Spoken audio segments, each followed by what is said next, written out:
Hey, all. Today we are going to start talking about polygons. We have talked about triangles this year. We have talked about circles. We've talked about lines. And now we're going to talk about polygons.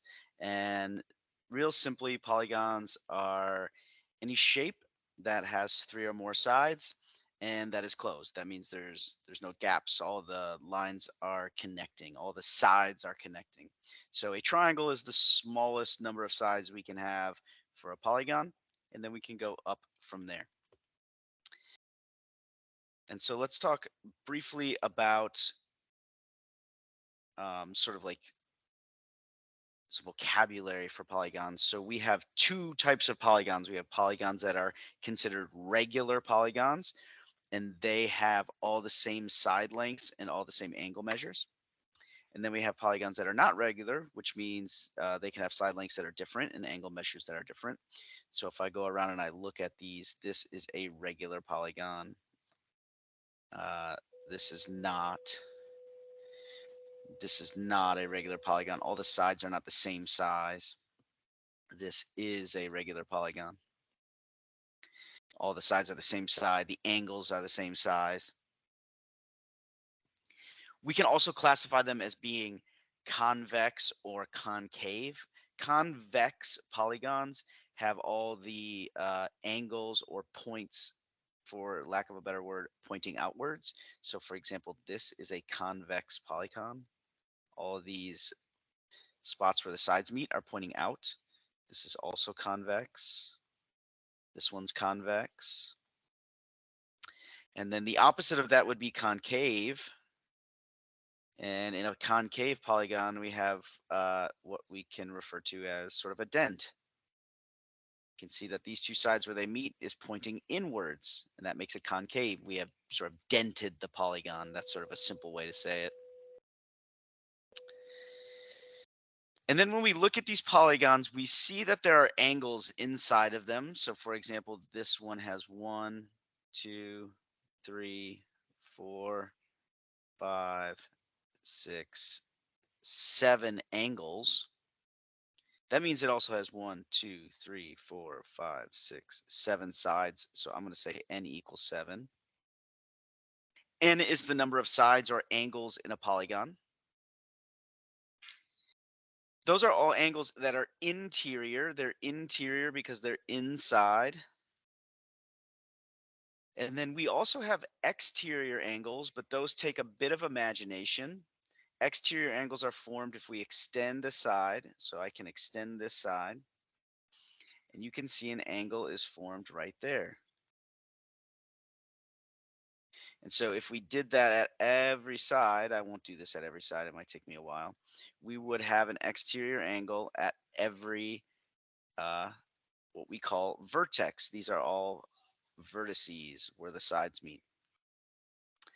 And so one thing that we are interested in when we talk about polygons is the sum of the exterior angles. So the sum of the exterior angles, that means if we add them all up, I often refer to these as SEA, sum of exterior angles. Well, if we were to draw all these exterior angles and add them, or measure them all and add them all, every single polygon would have an exterior angle sum of 360 degrees every single time. So anytime we're looking at a polygon and we want to know what the exterior angles add up to, well, they're always going to add up to 360 degrees. It doesn't matter how many sides it has. It doesn't matter if it is regular or if it's not regular. Another thing we get interested in is the sum of the interior angles. That's going to be different, and that's going to be unique to each polygon depending on how many sides it has. So we take 180 degrees and multiply that by the number of sides minus 2. Remember that n is the number of sides. It's also the number of angles because you have the same number of angles as sides. So for this portion of the lesson, what we want to end up calculating is the sum of the interior angles. I should say sum interior. The sum of the exterior angles for every polygon is going to be 360, and it's not a bad idea to just write that every time. It's not a bad idea to write every time what the sum of the exterior angles formula is. We need to figure out n, the number of sides here. If we count the sides, usually I just like to go around and say 1, 2, 3, 4, 5, 6, 7. These are both seven-sided polygons. The first one that I've been drawing on, that's a regular seven-sided polygon. This one that we're working on now is a not regular seven-sided polygon. Their exterior angles will both add up to 360. Their interior angles will also add up to the same thing, even though one of them is regular and one of them is not. So we can find the interior angle sum for both of those by plugging in 7 and then doing some calculating to get 900. So any seven-sided polygon, which we call a heptagon, more on that later, will have interior angles that add up to 900 and exterior angles that add up to 360. And then we can do that for any polygon. 1, 2, 3, 4, 5, 6, 7, 8. This is an 8-sided polygon. Its exterior angles will add to 360. Its interior angles will add to 180 times the number of sides minus 2. And so we can plug in 8 since this has 8 sides. It is a concave, irregular, not regular octagon. And we'll find that its interior angles should add up to 720. Exterior angles add to 360.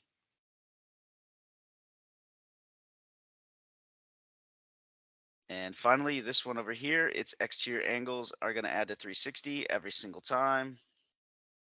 The interior angles will be 180 times the number of sides minus 2. This one has 4 sides. It's a quadrilateral. You probably would call it a square because it is. It's a regular quadrilateral, which makes it a square.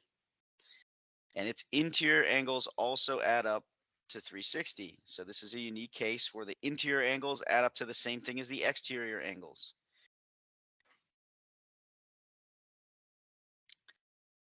So while I had some space here, I put in the names of some important polygons that we talk about. These are important names that you should know. So it would be a good idea to write these down while you're trying this U-try problem. Here I want to know the sum of the interior angles.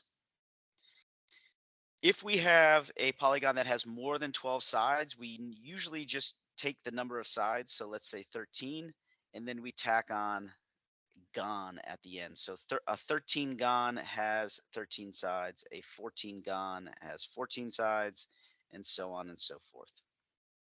We just stopped giving them unique names. So try this one here, find the sum of the interior angles. As always, if you need help, ask for help, and then check your answer.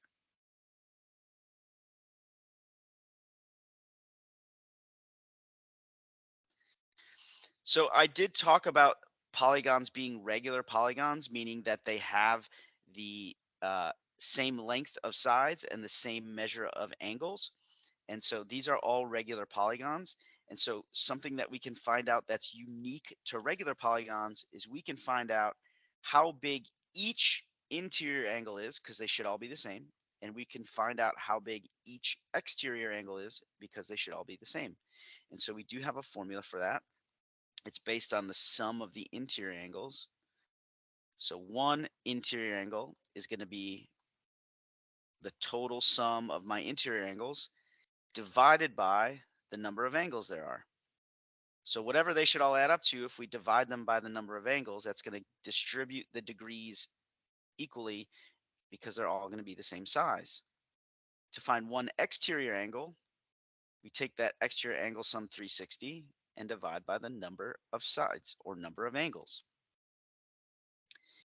And I want to point out here that at every vertex, the interior angle and the exterior angle are supplementary. And so what that means is if in a regular polygon or in any polygon, If I know the interior angle, I can find the exterior angle because they add to 180. The opposite is also true. If I know the exterior angle, I can find the interior angle knowing that they add to 180. And so you can use either of these formulas to find interior and exterior. What I tend to do is find an exterior angle and then subtract from 180 to find its interior angle because I believe that this is a simpler formula. So I have a decagon here. It's got 10 sides. And so if I want to find one exterior angle, if I want to find out how big this angle is, I can do 360 divided by 10 and get 36. If I want to find one interior angle, I could plug 10 in for both of these ends, or I can subtract 36 from 180 and get 144. If you don't believe that'll work every time, go ahead and try this. You will get 144 if you plug 10 into both of those spots. And I believe that finding the exterior angle and then subtracting from 180 makes finding an interior angle easier. You use the method you prefer. If you want to just use the formula up here, that's absolutely great and a great way to go about it. Here I have a hen decagon, 11 sides.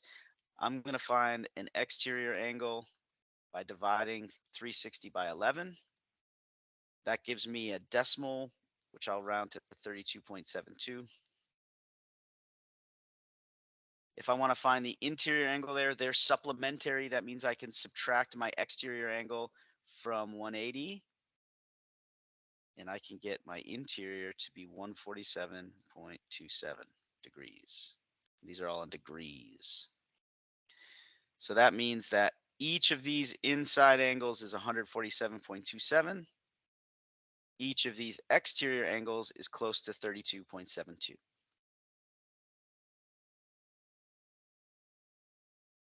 I've got an octagon here, should look like a stop sign.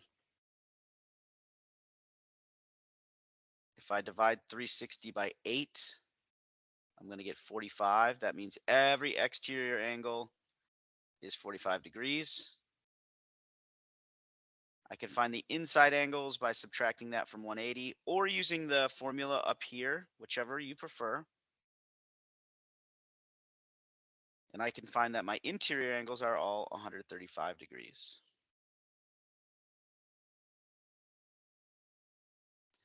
I'll do one last one. This is a 12-sided polygon named a dodecagon. Each exterior angle we can find out by doing 360 divided by 12. We're going to get that each exterior angle is 30 degrees.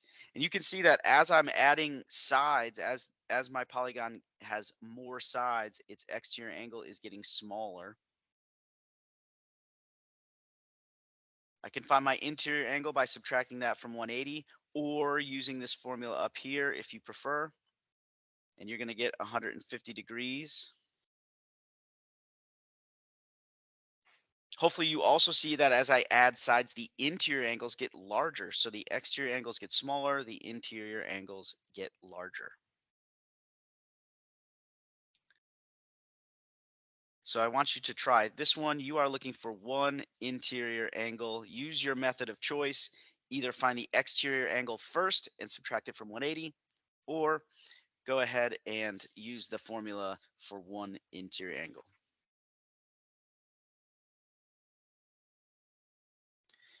Hopefully you got C. If you didn't, please ask for help. We'd be glad to help you. And if you're feeling like you're confident here and you've asked the questions you need to, go on to the practice. As ever, there are 8 practice problems that we are here to help you with if you need it. Take your time on these and good luck.